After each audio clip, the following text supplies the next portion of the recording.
15 अगस्त। गरीब हिमानी एक अमीर महिला मेनका के बड़े से घर में फर्श साफ कर रही थी और मेनका सोफे पर बैठी थी। तभी मेनका का पति हरीश घर आता है। मेनका, हमारा बेटा अरुण घर आ रहा है। क्या अरुण आ रहा है? सच? हाँ मेनका, मुझे अभी अरुण का फोन आया था। उसने कहा वो कल आ रहा है। सालों बाद हमारा बच्चा घर आ रहा है। मालकिन, आपके बेटे कहाँ गए हुए हैं?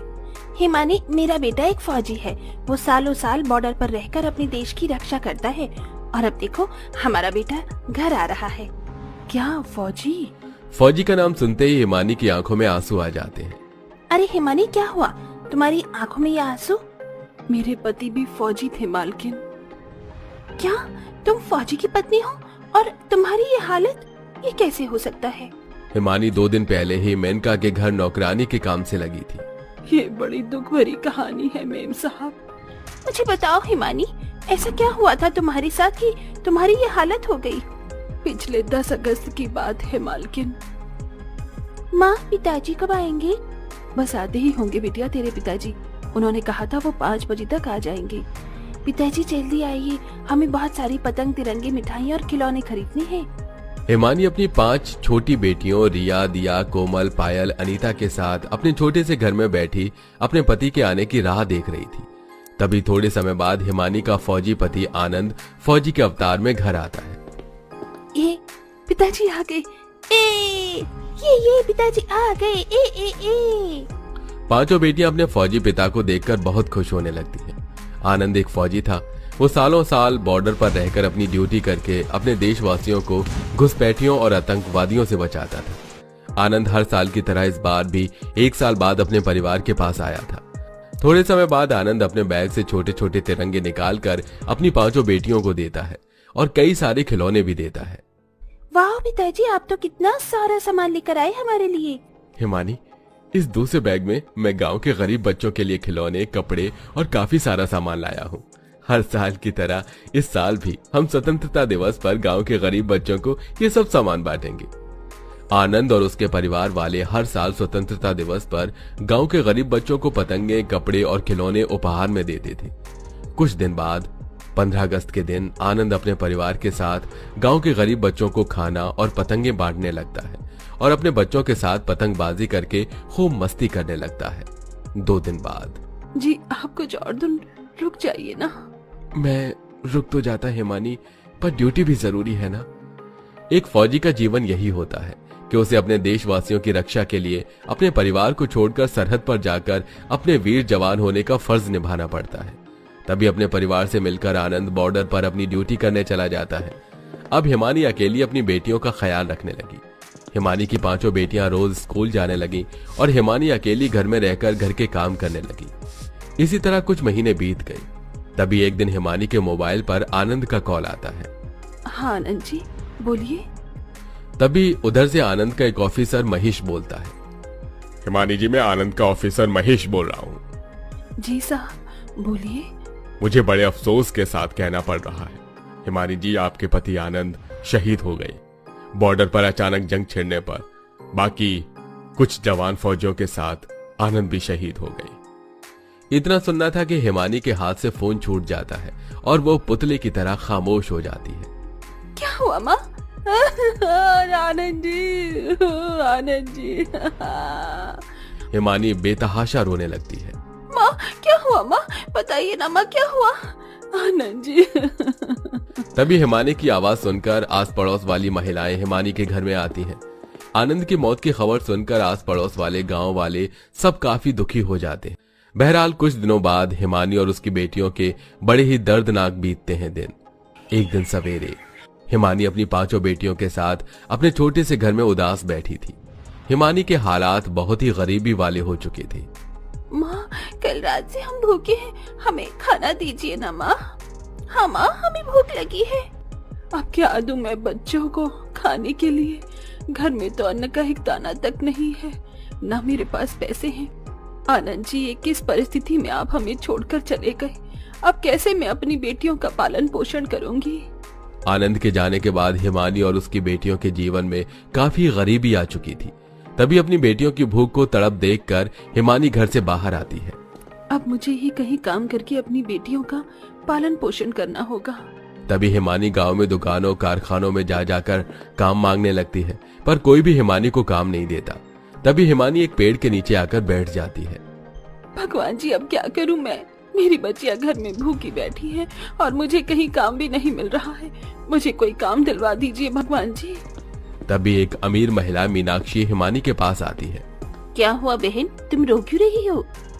तभी हिमानी मीनाक्षी को अपने बच्चों की भूख और काम न मिलने की बात बताती है। अच्छा सुन, क्या तू मेरे घर में सफाई करने का काम करेगी? मैं तुझे रोज के 100 रुपए दिया करूंगी। बहुत बहुत धन्यवाद आपका बहन।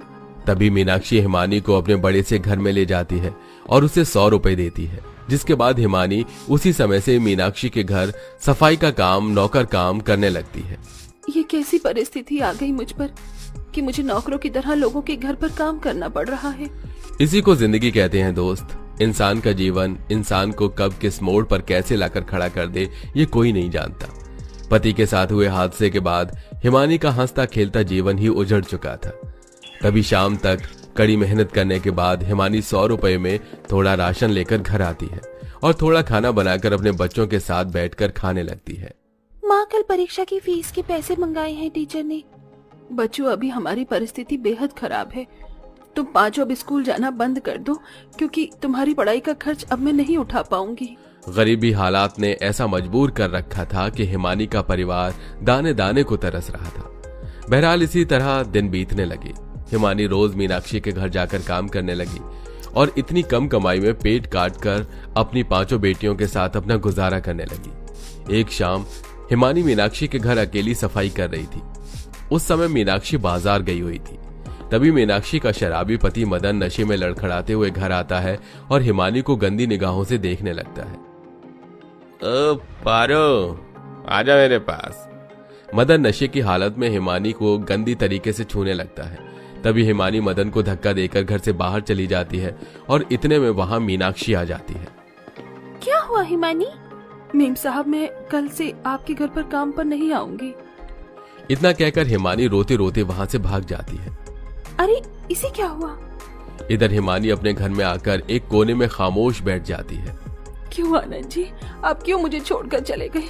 आपके जाने के बाद ये जमाना मुझे हिरकत भरी निगाहों से देख रहा है। अब कैसे जीऊं मैं अकेले आनंद जी? तभी रिया और उसकी 4 बहनें हिमानी के पास आती हैं। क्या हुआ माँ? कुछ नहीं बेटा। मामा की याद आ रही है माँ आपको? ये सुनकर हिमानी रोने लगती है और अपनी बेटियों को गले से लगा लेती है। तभी अगले दिन हिमानी नई काम की तलाश में गांव में जाती है तो उसे एक मेनका नाम की अमीर महिला के घर सफाई का काम मिल जाता है। हिमानी की दर्द भरी कहानी सुनकर मेनका की आंखों में आंसू आ जाते हैं। तू तो जीवन की दुखियारी है हिमानी। इतने दर्द तू अपने अंदर लिए कैसे जी लेती है? क्या करूं मालकिन, रोना तो बहुत आता है, पर बच्चों की मासूम बेबसी वाली सूरतें देखकर मैं अपने आंसू और दर्द का गला घोट देती हूँ। तू चिंता मत कर हिमानी, तू अपनी बेटियों के लिए जो ये संघर्ष कर रही है, देखना भगवान जी तुझे इस संघर्ष का एक दिन बहुत ही अच्छा फल देंगे। अच्छा सुन, मैं तुझे एक सिलाई मशीन देती हूँ। तू मेरे घर काम करने के बाद लोगों के कपड़े सिलने का भी काम कर। तेरी अच्छी खासी आमदनी होगी उससे। तभी मेनका अपने पैसों से हिमानी को एक सिलाई मशीन खरीद कर देती है, जिसके बाद हिमानी घर में ही रात में लोगों के कपड़े सिलने का काम करने लगी, जिसके चलते उसके पास कुछ पैसे और आने लगे। इसी तरह दिन बीतने लगे। 15 अगस्त का दिन आ चुका था। सारे गांव में लोग स्वतंत्रता दिवस मना रहे थे। सब पतंग उड़ा रहे थे, तिरंगे लहरा रहे थे, खुशियां मनाकर अपने अपने परिवार के साथ खेल रहे थे। और उन सबको देखकर हिमानी की 5 बेटियां अपने घर के आंगन में उदास बैठी थी। आज अगर पिताजी होते तो हम भी उनके साथ हर साल की तरह स्वतंत्रता दिवस खुशी खुशी मनाते। इस बार तो हमारे पास तिरंगा खरीदने के भी पैसे नहीं है। माँ के पास भी पैसे नहीं है। काश कि आज पिताजी हमारे साथ होते। तभी पीछे दरवाजे पर खड़ी हिमानी अपनी बेटियों की ये बेबसी देखकर दुखी हो जाती है। आज अगर मेरे पास पैसे होते तो मैं अपनी बेटियों को इतना दुख कभी नहीं होने देती। जो मैं कमा रही हूँ वो सब पैसा तो हमारे खाने में खर्च होता जा रहा है। तभी मेनका और हरीश हिमानी के घर कई सारे तिरंगे, पतंगे और कई सारे खिलौने लेकर आते हैं और वो सब चीजें हिमानी की बेटियों को देते हैं। अरे वाह, इतनी अच्छी पतंग। दिया, कोमल, चलो हम भी पतंग उड़ाते हैं। हाँ चलो। पांचों बहनें वो सारे तिरंगे पतंगे लेकर गांव में आती हैं और गांव के बच्चों के साथ खुशी खुशी स्वतंत्रता दिवस मनाने लगती हैं। साहब मालकिन, मेरे बच्चों के चेहरे पर इतनी खुशियां लाने के लिए आपका बहुत बहुत धन्यवाद। हिमानी, हरीश जी तेरे लिए एक सिलाई का काम लेकर आए हैं। शहर के एक कारखाने वालों को स्कूल के बच्चों के 5,000 ड्रेस सीकर देने हैं और ये काम हम तुझे दे रहे हैं। ये पूरे 2 लाख रुपए का काम है। हम शाम को तुझे कच्चे कपड़े लाकर दे देंगे। ये रहे एडवांस में 50,000 रुपए, बाकी पैसे काम होने के बाद हम तुझे देंगे। ये सुनकर हिमानी बहुत खुश हो जाती है। उसके बाद हरीश हिमानी को कपड़े सिलाई का खूब काम देने लगता है और हिमानी पूरी लगन से सिलाई का काम करके अपनी गरीबी दूर कर दी गई और अपनी बेटियों को अच्छी शिक्षा और अच्छा खाना देकर उनके साथ खुशी खुशी अपना जीवन बिताने लगी।